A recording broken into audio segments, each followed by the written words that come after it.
तो एपिसोड की शुरुआत में ये एक बंदा आपको नजर आ रहा होगा। इतना हैंडसम और डैशिंग एक हिटमैन होता है। जी हाँ, और इसका नाम है तारो नाकामोटो। और ये पूरी तरीके से एक्शन फुल होता है। अचानक से फिर एक्शन चालू हो जाता है। किस तरीके से ये बंदा काटने लगता है अपने दुश्मनों को हम देख ही सकते हैं, क्योंकि ये हिटमैन है। और क्या एक्शन था भाई। ये काटा, ये मारा, ये मारा, ये काटा, काटा, ये मारा, ये देख मारा, ये काटा, ये देख मारा, काटा। और फाइनली हमारा नाकामोटो उनके बॉस को भी फिनिश कर ही देता है, एकदम अपने अंदाज में, यानी कि हिटमैन के अंदाज में। और फिर उसके बाद उसकी असली जिंदगी चालू हो जाती है। उसे एक लड़की दिखती है और लड़की से वहीं पे प्यार हो जाता है। क्या प्यार था वैसे। और फिर क्या उसके बच्चे भी होते हैं। और उसके बाद वो हो जाता है मोटा। और फिर आता है इस कहानी का इंट्रो।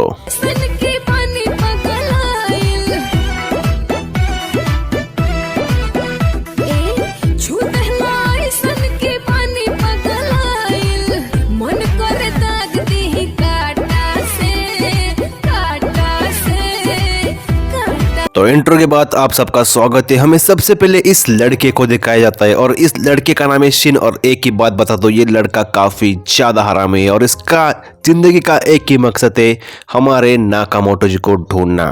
लंबे समय के बाद नाकामोटो जी में दिखाई देते वो हल्के से मोटे हुए। मैं क्या कह रहा हूँ, हल्के से ही मोटे हुए। और उसी बीच उन्होंने एक अपनी दुकान भी खोल दी और अपनी पत्नी के साथ अच्छा बिजनेस भी कर रहे।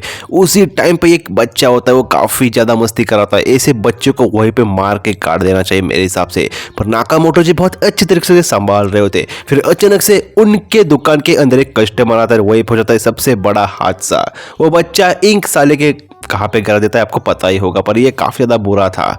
और फिर उस बुड्ढे को, यानी कि उस नाकामोटो को भी ये बात बिल्कुल सी पसंद तो नहीं थी, पर क्या ही कर सकता है वो। और फिर अचानक से वो इंसान काफी ज्यादा बौखला जाता है और उसे गुस्सा भी आता है। अगर मेरे ऊपर ऐसा कोई कारनामा करता तो मैं बच्चे को जरूर पीटता, और वो भी वही करना चाहता है। पर अचानक से क्या, नाकामोटो जी उसे बचा लेते हैं और बच्चा बच भी जाता है। पर कहीं ना कहीं हमारा जो शिन होता है उसे उनकी वो खूबी पसंद आई। वो मन में ये सोचता है कि नाकामोटो जी इसे इस तरीके से मार सकते थे, पर वो वैसा नहीं मारते। एक बात है इस शिन के अंदर कि इसके अंदर पावर होती है कि वो अगर किसी इंसान के पास जाता है तो उसके वो मन की बात जान सकता है। ये काफी अच्छी पावर है इस चूतिए के लिए। उसके बाद शिन नाकामोटो जी से हल्की सी बात करना चाहता है और वो दोनों एक टेबल पे बैठ के बातचीत करते हैं। और शिन कहता है कि देख भाई, तू तेरी पुरानी गैंग में वापस चले, यानी कि उनकी जो पुरानी दुनिया थी हिटमैन्स की। पर नाकामोटो कहता है कि देख भाई, मेरी फैमिली तेरे जैसा मैं हिलाते हुए तो नहीं बैठता, मेरे फैमिली को मुझे संभालना पड़ता है, तो गांड मारा अपनी।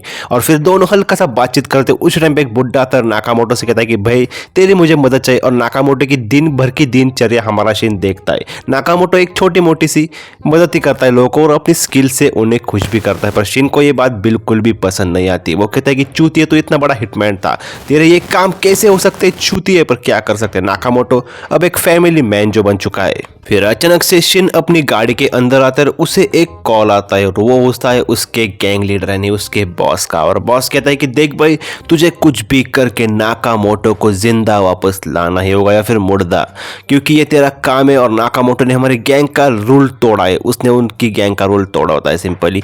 तो उसका काम है कि नाटामोटो खाटामोटो को वापस लाना है। पर क्या वो ला पाएगा, यही तो मिस्ट्री है। और आखिर में उसका बॉस उसे एक बात कहता है, देख भाई, अगर तू नाकामोटो को वापस नहीं ला सकता तो तुझे उसे मारना पड़ेगा।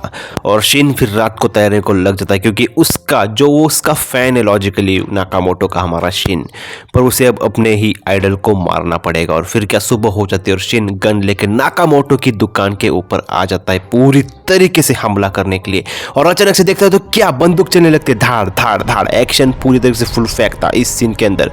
दोनों के अंदर काफी ज्यादा भवाचार लड़ाई होती है। पर क्या होगा किसी को कुछ भी नहीं पता। एक्शन म्यूजिक भी लगा ही दिया जाए और फिर देखते हो तो क्या, खत्म, यानी शिन खत्म भाई। नाकामोटो बड़ी ही आसानी से शिन की पुंगी बजाता है और उसे वहीं पे बेहोश कर देता है। जैसे ही शिन की आंखें खुलती है तो वो देखता है तो क्या, वो नाकामोटो के घर में होता है। और जी हाँ, फिर यहीं पे हल्की स्टोरी आपको पसंद तो आई होगी।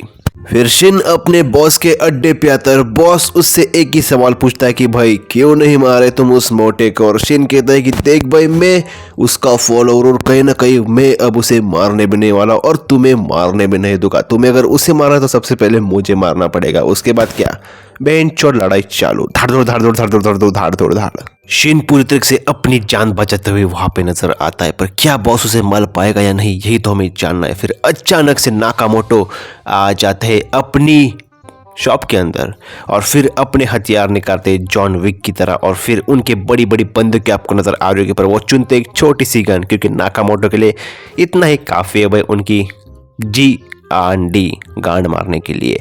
और फिर नाकामोटो भी आते हैं उनके अड्डे पर, सबकी नीचे से ऊपर तक बैंड बजाते हैं। फिर हल्का सा एक्शन चालू होता है भाई, जिसका बड़ी आसानी से नाकामोटो जी शिन को बचा लेते हैं और उसके बाद उनके बॉस को वहीं पे खत्म कर देते हैं और यहीं पे कहानी खत्म हो जाती है। और फिर क्या, नाकामोटो कहते हैं कि शिन को, देख भाई तू मेरी शॉप ज्वाइन कर ले और आराम से अपनी जिंदगी बिता दे, नहीं बिताई तो वहीं पे मार खाएगा चूतिया, क्योंकि नाकामोटो पादा तो शिन का नीचे से ऊपर तक हो जाएगा वादा वादा वादा। तो फिर क्या, यहीं पे इस एपिसोड 1 का एंड हो जाता है। इसके एपिसोड्स वीकली आने वाले, तो मैं वीकली वीडियो डालता रहूंगा। तब तक के लिए बाय बाय। और जी हाँ, अगर आपको ऐसे और वीडियोस देखने इस सीरीज के ऊपर, तो सब्सक्राइब करके रखना, कहीं पे भाग मत जाना, क्योंकि सपोर्ट हल्का सा चाहता हूँ मैं भी इस टाइम पे।